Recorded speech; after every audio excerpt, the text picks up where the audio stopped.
Ito po ang pagkakaiba ng Ten Commandments sa Bible. Sapagkat makikita niyo po ang 10 utos ng Diyos sa Catholic Church. Number 1 po, ako ang Panginoon mong Diyos, huwag kang magkakaroon ng ibang Diyos maliban sa akin. Pagdating po sa pangalawa, huwag mong ipahamak na ipanumpa ang pangalan ng Diyos. Pangatlo po, alalahanin mong gawing banal ang araw ng Panginoon. Nawala na po ang ika-4. Sapagkat yung number 2 po ay ginawa nilang inalis nila, kaya yung number 3 naging number 2 at yung number 4 naging number 3. Ano po yung nakalagay sa number 2? Huwag kang gagawa ng anumang larawan na inanyuan ng larawan mula sa mga nilalang sa langit, sa lupa, gumagapang at lumilipad man. So nawala po yung number 2 sa original na 10 Commandments ng Bible. So wala po yung number 2 dyan, kaya hanggang 3 lang. At pagdating po dito, number 4 na po yung igalang mo ang ama at ina. Dapat po sa Bible, number 5 po yan. Yung number 5, huwag kang papatay, dapat number 6 yan. Number 7, huwag kang makikapid.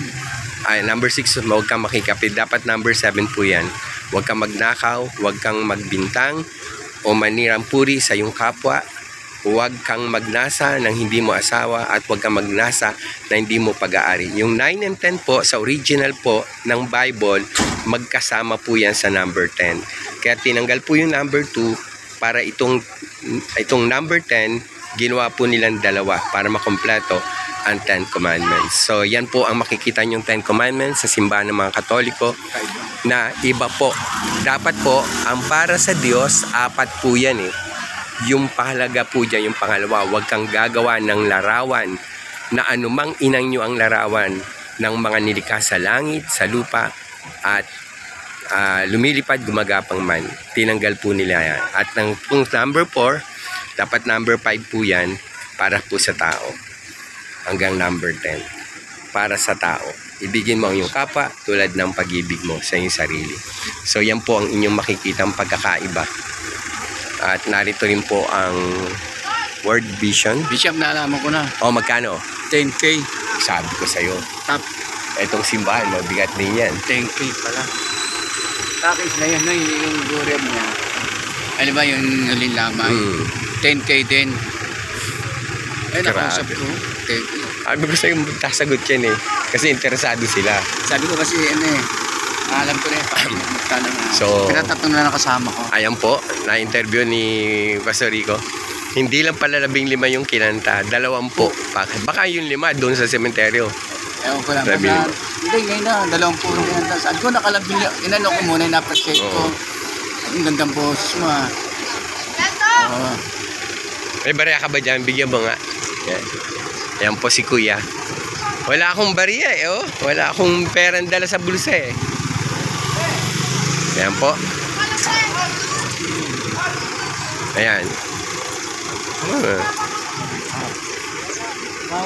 Bakit? Tubig. Pantubig? Aba, 5 piso. May tubig na 5 piso ah. Buong wallet, gusto mo? Ay, hindi pwede. Malayo pa kami. Manila pa kami. Bigyan mo lang 5 piso. Ayan. So, narito na po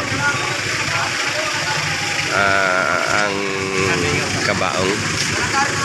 Ayan po, makikita niyo pong pinapasok na uli si Kagawad Ronnie. 10K pala. Bukod pa doon sa 10K na huling lamay. Oo. Pag sa mga walang lamay, 10K din yan. Dito, 10K din. Tamis na raw dito, ibig sabihin, 10K rin sa kanya rin. Kasi, hindi pala 15 kanta, 20 kanta. Po. So, ito po ang St. Andrew the Apostle Parish. Established 1920. Established 1920. Kasama na po ito sa mga centennial churches ng Pilipinas. Dito po sa Bugalyon, Lingayen, Pangasinan. Bugalyon po. So, pabalik na po kami sa aming lugar.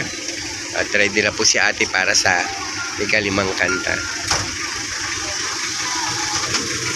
So, signing out po muna mga yung kapanali Bigyo Puso. Meron po kami natuklasan mga bagay-bagay.